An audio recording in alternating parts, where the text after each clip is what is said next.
我今年99岁了。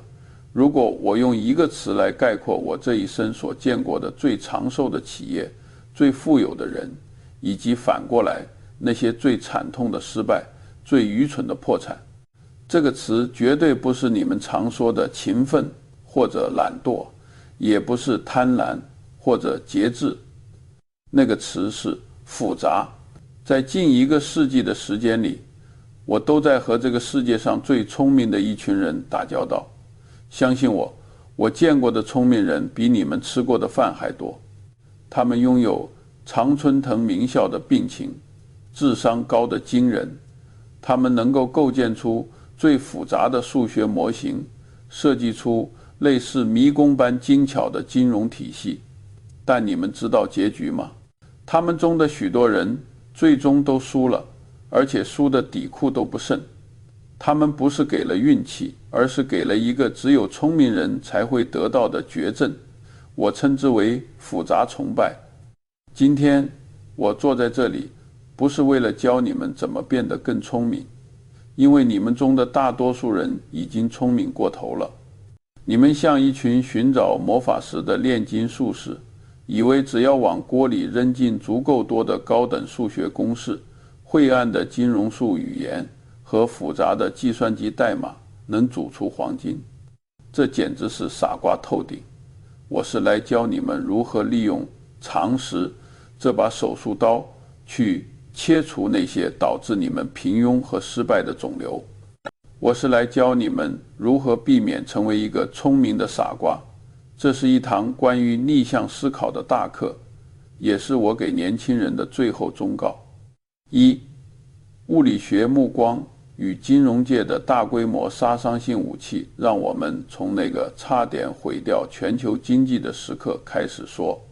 我要说的不是去年29年的大萧条，而是今年08年的次贷危机。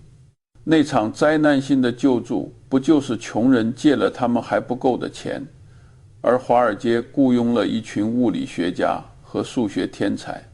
在危机爆发前的那些年，金融界普遍着一种令人作呕的傲慢，银行家们患上了一种我称之为物理学嫉妒的毛病。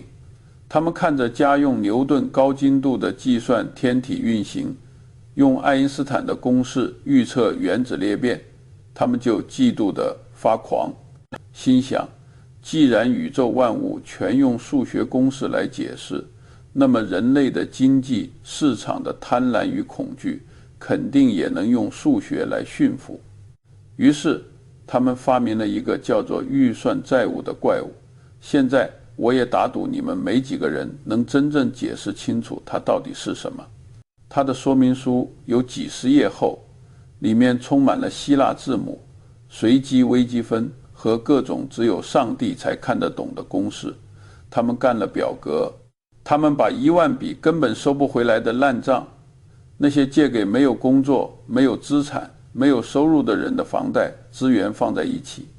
然后那还有高薪的数学天才跳出来说，看，虽然每一笔贷款都是垃圾，但只要我们把这些垃圾混在一起，经过我们复杂的数学模型进行分层、分割、搅拌，他们就能在数学上相互思考风险，神奇地变成了评级最高的黄金资产。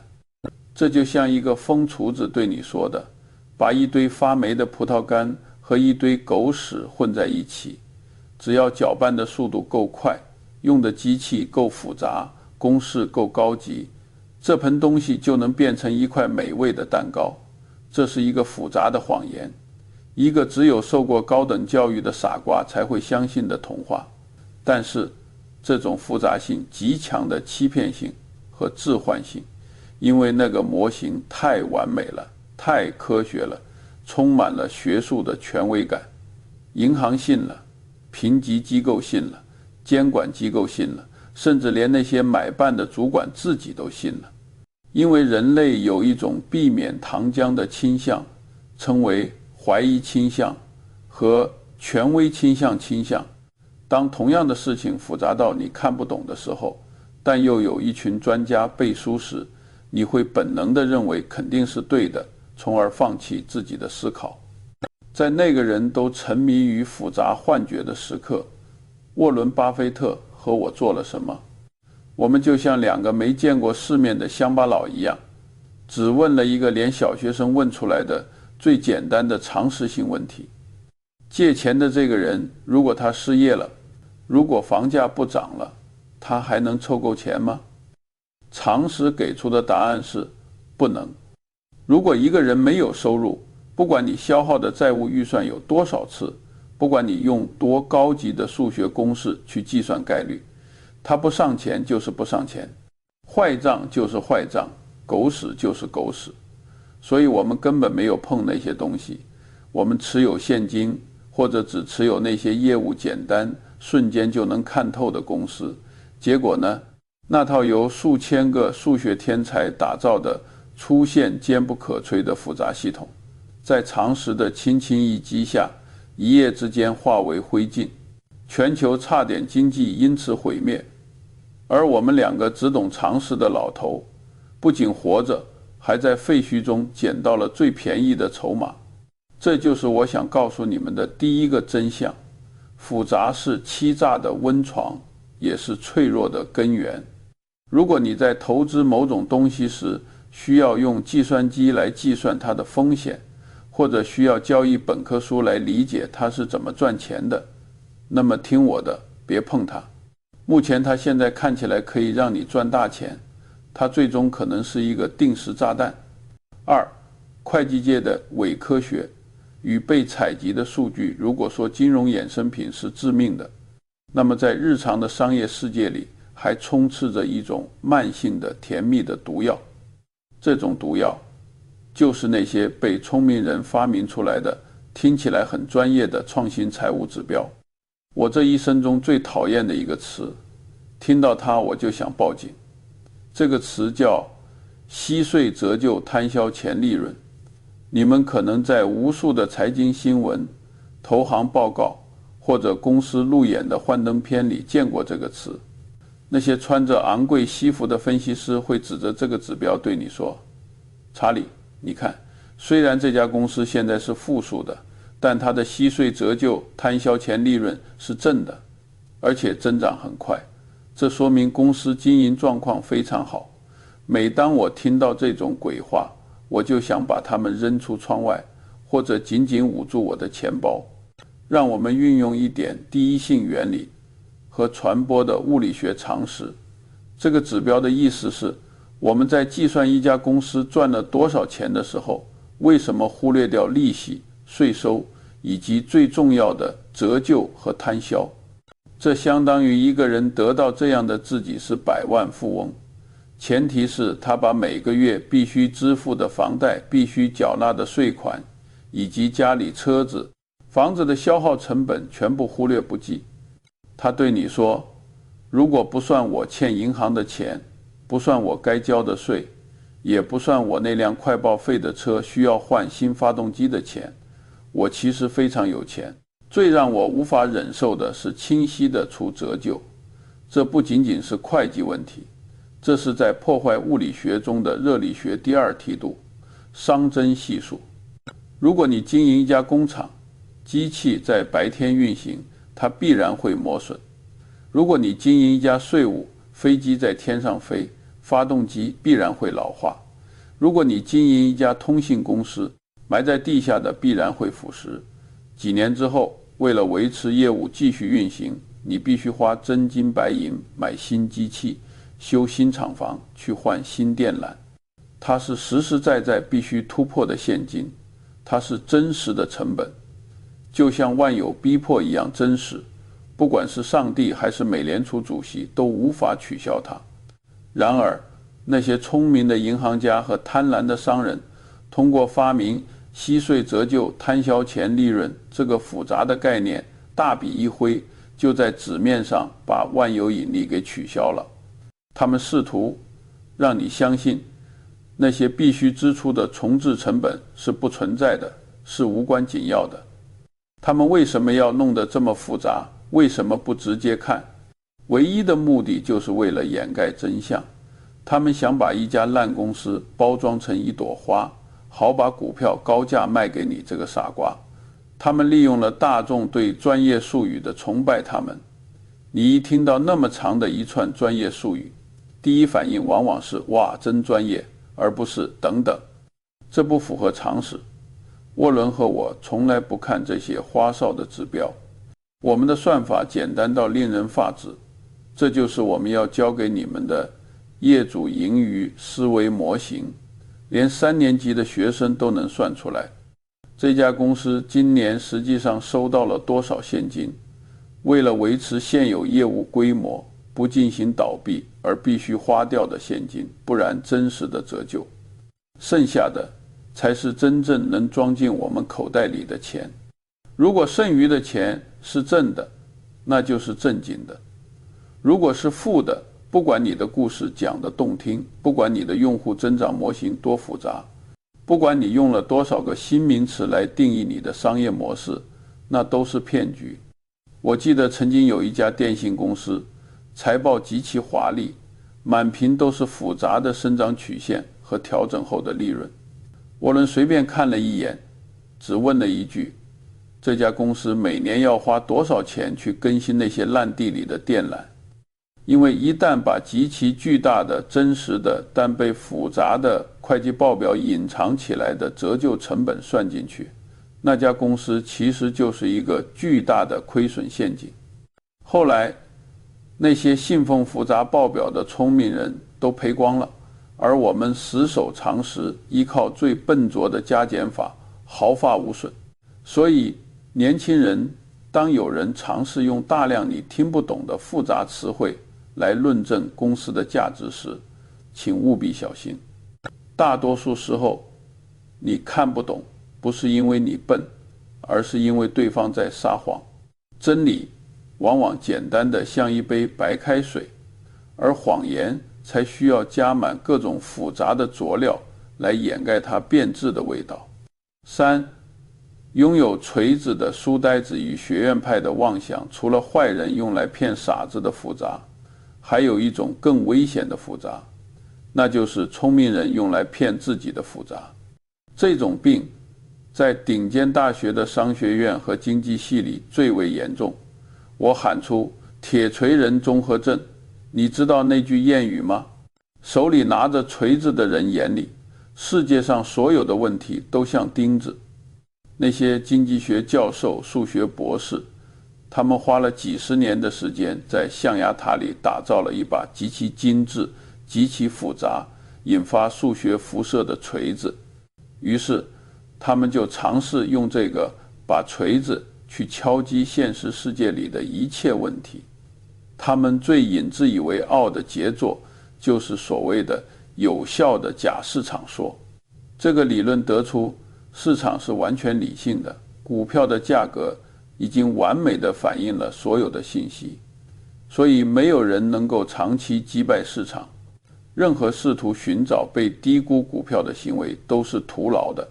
听听多么完美的闭环逻辑，多么优雅的数学推导，在数学上它是无可争议的击杀的，但在这个理论面前有一个巨大的、尴尬的、无法解释的例外，那就是沃伦、巴菲特和我。如果市场真的是完全的，如果价格永远相等，那我们这几十年来到底在哪儿？我们顾得上是在做白日梦赚钱吗？如果格雷厄姆教的价值投资理论是错的，那为什么他的学生们一个个都赚了亿万富翁？这些教授犯了一个巨大的认知错误，我称之为物理学羡慕症。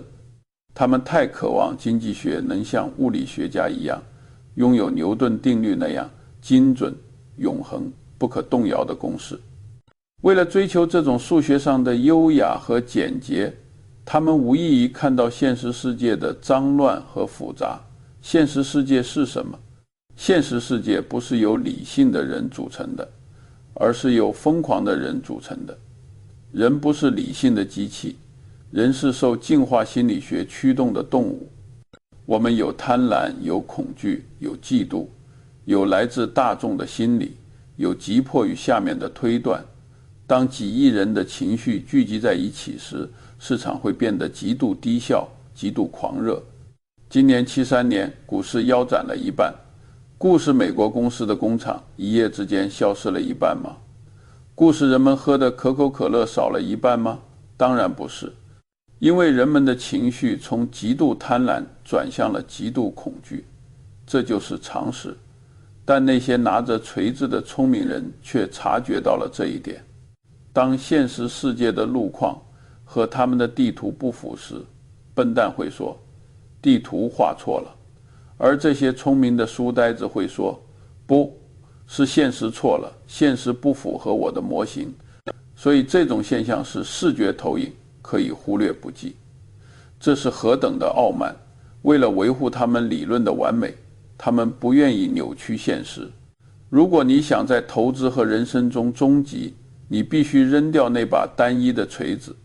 这个世界太复杂了，它是一个生态系统。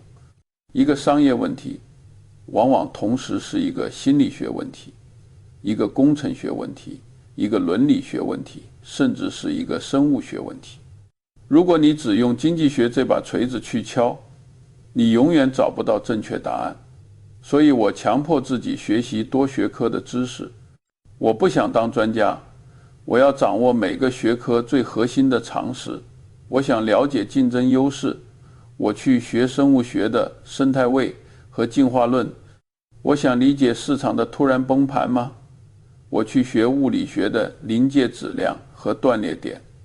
我想明白为什么庞氏骗局总有人相信。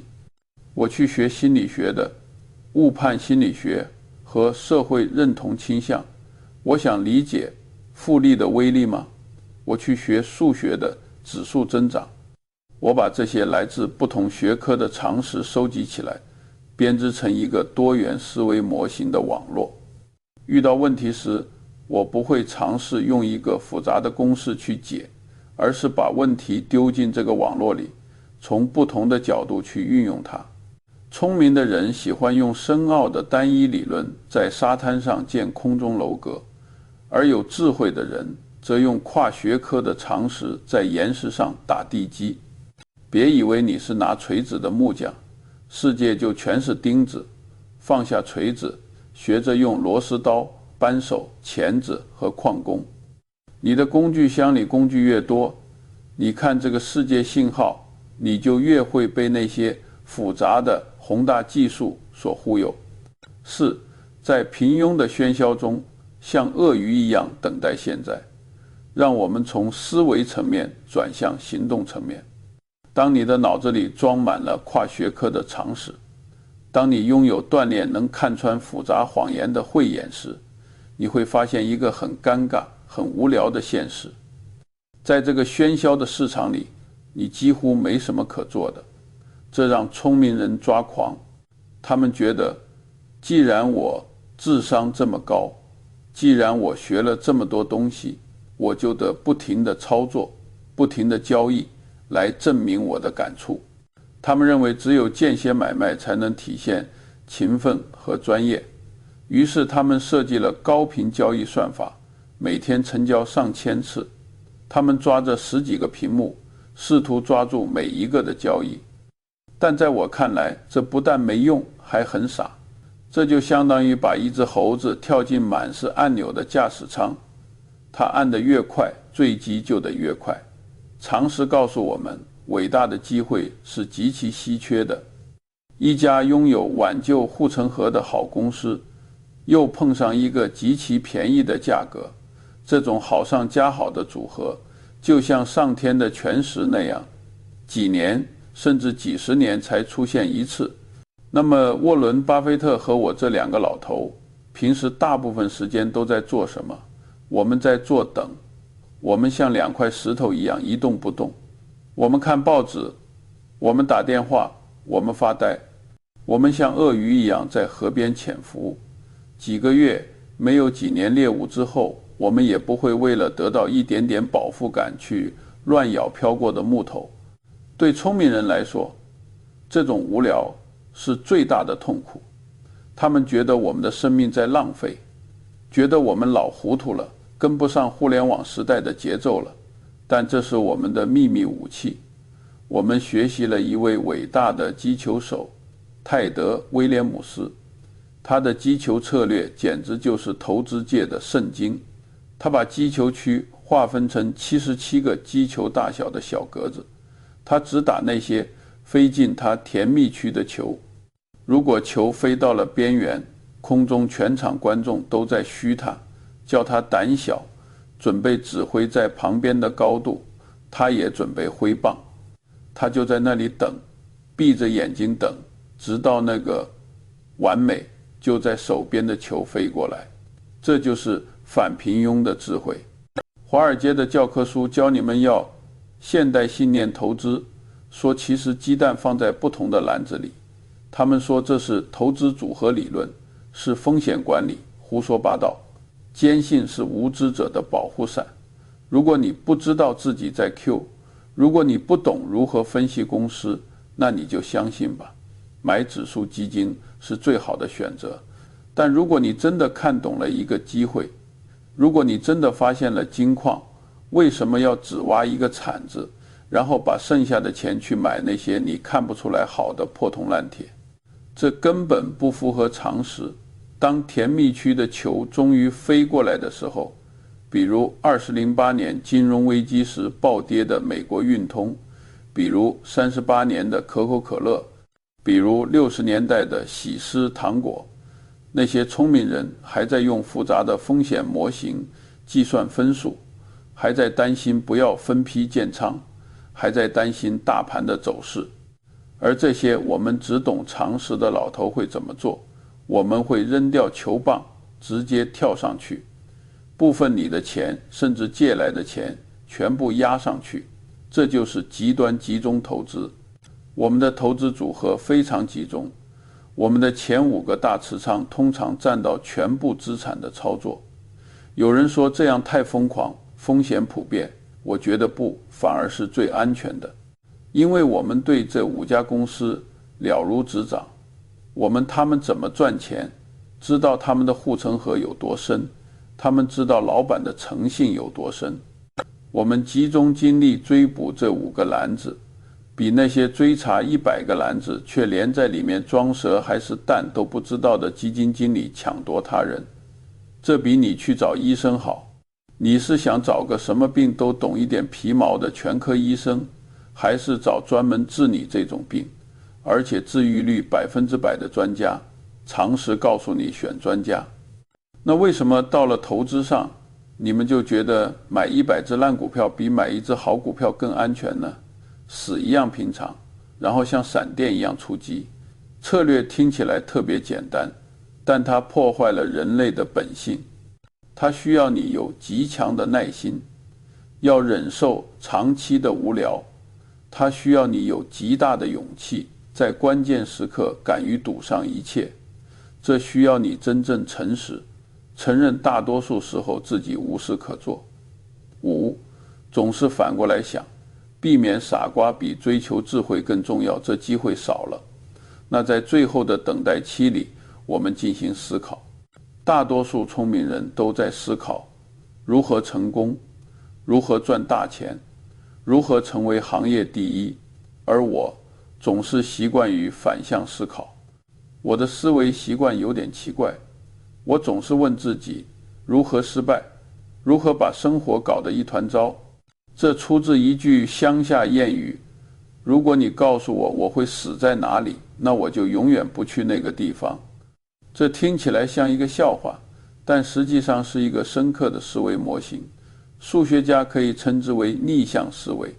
你想在股市里赚钱吗？别先思考怎么抓黑马，先研究一下那些在股市里赔光了钱的人都干了什么。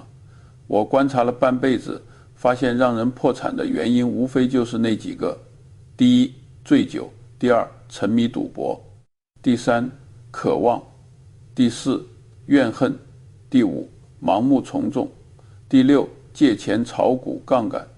只要我认真地留意这些坑，只要我不花钱喝酒，不赌博，不花钱，不借杠杆，我就已经战胜了90%的人。剩下的就是等待时间给我复利。这不仅适用于投资，更适用于人生。你想拥有幸福的婚姻吗？别去读那些如何让伴侣爱死你的心理学书籍。反过来想，什么会毁掉一段婚姻？是不忠，是乱发脾气，是糟糕的卫生习惯，是由于不诚实导致的信任破裂。只要你避免了这些毁灭性的行为，你的婚姻想不幸福都难。让公司基业长青吗？全世界别想着怎么创新，先想想什么会弄死一家公司。是你中断，是官僚主义，是盲目扩张，是欺骗客户。把这些死因列个清单，每天对照检查，只要你不死，你就在赢的路上。聪明的人总想着做惊天动地的大事，想通过极其复杂的操作来证明自己的才华。而我这些学生只做一件事，致力于避免做傻事。这听起来很注意力，很没有野心，但实际上这是最高效的策略。因为在现实世界里，通过不犯傻所积累的优势，无意通过抖机灵获得了巨大的优势臂部，支架胫骨，就像打网球一样。田径运动员的比赛不是看谁打出了精彩的制胜球，而是看谁的得分相对较少，谁能把球稳定地打过网，等着对方把球打飞，谁就是赢家。投资和人生本质上都是一场比拼少犯错的游戏。6. 激励机制的超级力量在所有的常识中有一个常识拥有核武器般的威力，却总是被聪明人低估，那就是激励机制。如果你问我经济学的核心是什么，我会告诉你一句话：把激励机制给我看，我就能告诉你结果。人类是受到激励驱动的生物，如果激励机制错了，那么开始你雇佣了世界上最神圣的人，最聪明的船员，事情也被搞砸了。让我一直给你们讲个联邦快递的故事。早年间，联邦快递就遇到了一个大难题，他们的核心业务是必须在夜间把所有的包裹在机场里收集，快速分拣，然后装上飞机，然后保证第二天一早就送达。但是无论是警察怎么那么喊口号，怎么培训，怎么威胁开除，夜间班的工动作人们慢吞吞的，包裹来总是不及装上飞机。公司请了无数专家来分析流程，都没有用。最后有人突然发现问题出在了机制上，工人们是按小时拿工资的，这意味着他们干得越来越慢，工作时间越长，拿的钱就越多。在你旁边近距离观察，他们也可能潜意识地磨洋工。于是公司改了一条简单的规则，以后不再按小时付钱了，按班次付钱。只要你把活干完了，只要你只干了2小时，你也可以拿全额工资，然后回家睡觉。结果发生了奇迹，就在那天夜里，工人们像打了鸡血一样，分拣速度快得惊人，所有的包裹都提前装上了飞机。从来没有复杂的管理理论，只有简单的利益驱动。金融界的这个道理更正确。为什么那些理财顾问总是推荐你买卖股票？因为他们是靠交易佣金吃饭的。如果你买了一只股票，持有10年不动，他们就会饿死。所以指望理财顾问站在你提出的上面的思考，就像指望理财顾问告诉你你不需要理发一样傻瓜。大公司的 CEO 喜欢搞这么一个极其昂贵、风险极大但听上去很性感的收购方案。他们的薪酬通常不是和公司的规模挂钩，为什么是和编制收益挂钩？公司变大了，他们的权利和薪水就涨了。至于股东不是亏了，那不是他们最关心的事。因此在做出任何决定之前，先用常识来了解对方的刺激机制。如果你看不懂这个局里的钱是怎么流动的，谁在受益，谁在承担风险，那就快跑。永远不要和一个想把你卖了换钱的人谈理想。同时，如果你想管理好别人，或者管理好自己，就别用道德说教去设计一套对的激励机制，让正确的事情变得强大可图，让错误的事情变得痛苦不堪。这才是解决复杂问题的简单之道。7. 诚实是最高级的聪明。最后，我想谈谈理智。在商界，聪明的人喜欢算复杂的账，他们会计算，如果我在这个产品里大概假一点，或者在合同里隐藏一个小陷阱，虽然有 5% 的概率发现并处罚500万，但我能多赚1000万。从数学期望上来看，乍一看是划算的。这种想法在华尔街非常普遍，他们称之为风险评估或合规成本。但在我看来，这不仅仅是智力上的堕落，更是智力上的各种傻瓜，因为他们只计算了金钱的加减法，却忽略了信任的乘法。如果你撒了一个谎，为了圆这个谎，你必须说必须有10个更大的谎言。你在合同里设计更复杂的条款，雇佣更昂贵的律师，提防真相败露。你的生活会变得无比复杂，你的脑子里充满了恐惧和焦虑。而沃伦和我选择了一个看起来很愚蠢的策略，极度腐败。不是因为我们多高尚，而是因为我们懒。说实话，太省事儿了。你不需要记性好，因为你说的都是真的，不用担心前后矛盾。你不需要提心吊胆，你不需要设计复杂的防火墙。我们有一个简单的原则，如果你不愿意把这个东西卖给你的妈妈，那就别把它卖给客户。如果我们发现某家公司的木只有一点点不干净，只要发现它再赚钱，我们也绝对不碰。这种像清教徒一样的死板，却让我们失去了一些赚快钱的机会。它带来了巨大的复利，那就是信任。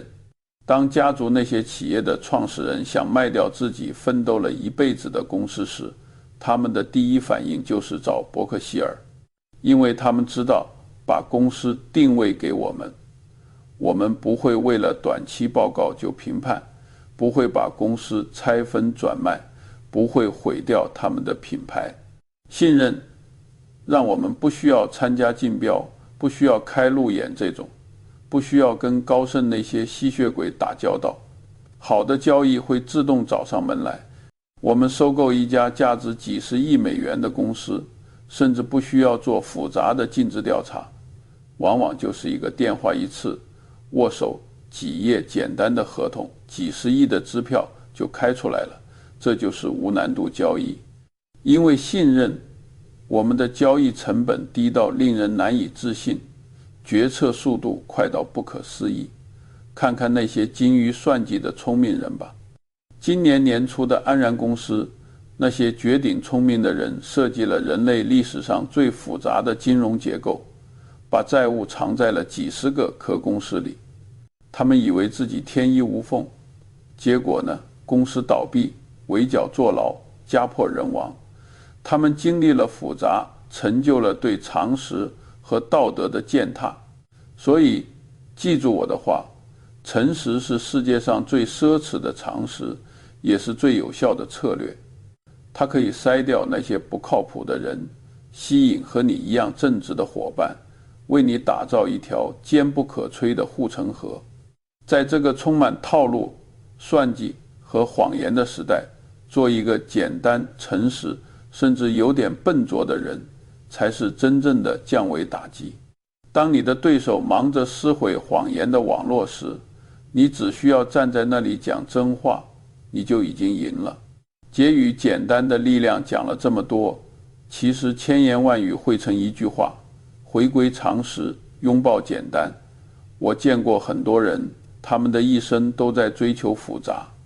他们追求复杂的爱情，以为那叫人脉；他们追求复杂的生活方式，以为那叫成功；他们追求复杂的投资理论，以为那叫专业，结果他们活得太累了。他们兴奋地在跑步机上拼命奔跑，气喘吁吁，却原地踏步。而我希望你们能走另一条路，这条路上的人很少，因为只有少数人有勇气让自己看起来像个傻瓜。当你选择时，总是选择那种更合常理、更简单、更诚实的选项。如果一个商业模式太复杂，别做；如果一段关系让你太累，别维持；如果一个人说话总是云山雾罩，别信。每天起床，努力比昨晚睡觉前更聪明一点，认真履行自己的责任，不管那责任有多大。遇到困难别抱怨，去面对解决；诱惑别动摇拒绝。这些听起来都是老生常谈，对吧？聪明人会嘲笑这些话，觉得太鸡汤，没技术含量。但正是这些老生常谈构成了我和巴菲特一生的基石。我们没有靠什么秘密公式取胜，我们只是把连小孩子都懂的道理坚持了一辈子。在这个疯狂的世界里，别尝试比别人更聪明，只要尝试比别人少犯傻，并坚持得更久一点，你就已经是最后的赢家了。这就是我查理芒格，一个99岁老人的普世智慧。拿去用吧，它不贵，但它是无价的。